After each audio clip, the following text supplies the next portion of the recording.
During the events of Arkham City, Joker tries to make his final play, but Batman defeats him. Joker dies, laughing, and the game ends somberly. Batman carries his lifeless body out of the theater and lays it on the hood of a police car. He says nothing, just walks away into the night. But what if he never walked out of that steel mill? What if Batman lost? Part of what made Arkham City so tense is the lingering thought that maybe this time, Batman won't survive this ordeal.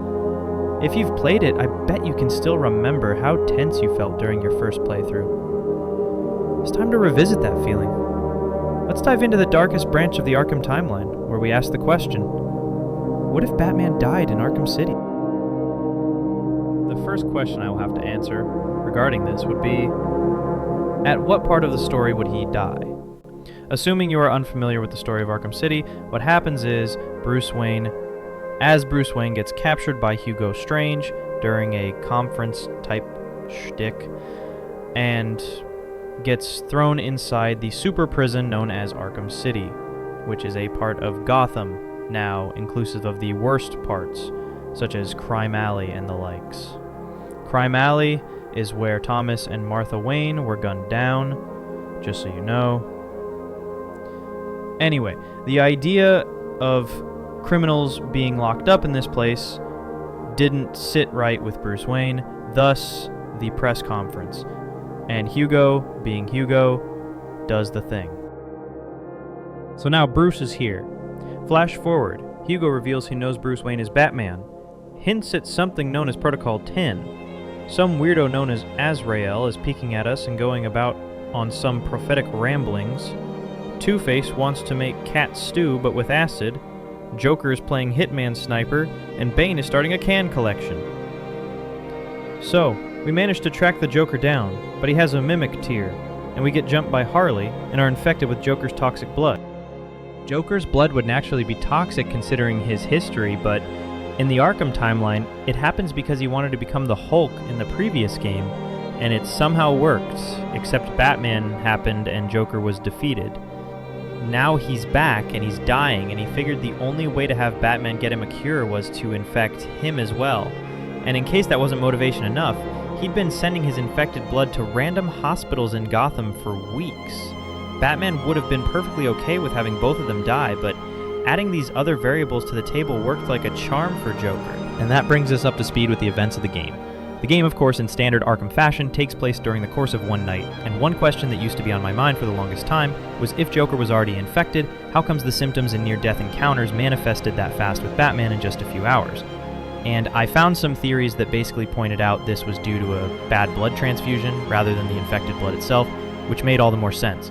In case you remember, the creator who brought forth the theory, please tag it down for me in the comments to help us who would like to revisit the theory, as it made so much sense.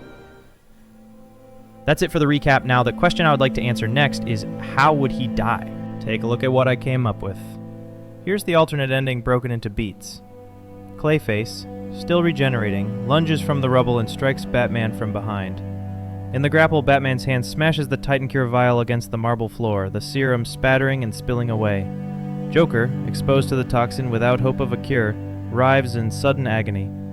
Batman, grievously wounded by Clayface's blow, staggers and collapses at the center stage of the ruined Monarch Theater.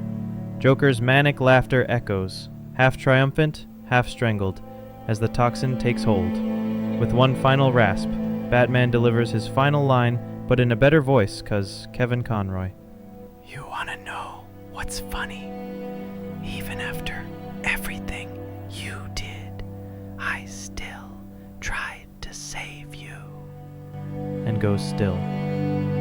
Joker's laughter chokes off also in a better voice, 'cause Mark Hamill. That actually is pretty funny. And he slumps beside Batman, eyes dimming in grim irony. Well, the Joker gang is outside, cheering. Gordon and the GCPD waiting, but this was not the outcome they were expecting. What do you think about that? Do you see it working? Let me know down in the comments, and if you haven't subscribed, well, buddy, you're missing out. Now, for the aftermath.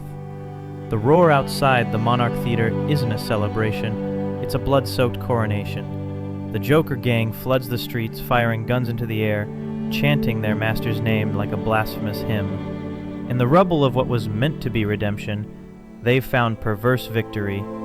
Every flash of their pistols punctuates the silence that fell over the city the moment those two bodies went still. Commissioner Gordon stands on the steps, helmet in hand, tears cutting tracks through the grime on his face. Behind him, GCPD officers holster their weapons, uncertain whether to respect the loss of Gotham's guardian or to prepare for the war that's just begun. The bat signal, once a promise of hope, flickers once, then dies. In that single heartbeat, the city's moral compass snaps. On every corner, screens flicker to the same grim banner: Batman and Joker dead in Arkham City. The words scroll in neon red and white, a death knell echoing across alleys, high-rises, and the shattered remains of Crime Alley itself, where the Wayne legacy began with tragedy and now ends with finality. Inside the GCPD war room, Barbara Gordon slams her fist on the table, covered in maps and blueprints. Oracle's consoles go dark, leaving only the guttural beep of a lone terminal still alive. Tim Drake hovers over the readouts, face pale, fingers shaking as he mutes the news ticker that flashes Bruce Wayne's obituary. He looks to it, eyes hollow, and wonders who will carry the Bat's mission when the symbol has fallen. Across town, Dick Grayson hears the alarms and sirens, and knows without looking that the fight has changed. Bluehaven Spectre feels the weight of every soul in Gotham leaning on him now, and the crushing realization that he is nothing like the man they lost.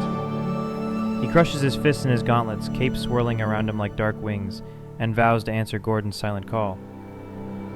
Meanwhile, in the underworld shadows, Penguin's lieutenants carve up the black market in Arkham City's territory. Two-Face flips his coin on the shattered steps of Wayne Manor, eyes gleaming with sadistic opportunity. Scarecrow breathes in the fear that now suffocates this broken city, and smiles behind his mask. Yet somewhere in those ruins, a small unseen network of allies begins to stir. Alfred, refusing to concede defeat, loads the last of Wayne Enterprises' illicit tech into a battered van. Selina Kyle, eyes red from crying, slips past the cheering thugs to retrieve a blood-stained grapnel gun. Old light of dawn, Gotham wakes to its new reality. The night has fallen. And as the haze of smoke and grief drifts through the streets, one truth remains clearer than ever. Someone must rise from the ashes of those two corpses if Gotham is to see another night. This aftermath lays the groundwork for a full-blown battle for the cowl, a city fracturing, a family splintering, and new heroes forced into impossible roles. It leaves viewers aching for the next chapter. Who will pick up the pieces? Let me hear your thoughts in the comments. I try my best to reach out to every one of you, but the punchline is, thank you. And I want to thank you, literally, for, if all you've ever done is just watch one of my videos, thank you for hitting like on the video. Thank you for sharing it with somebody. If you have been part of this community through a subscription, seriously, thank you. I just seriously appreciate you, because I left something for you in the description. Thanks for watching, and I'll see you on the next one.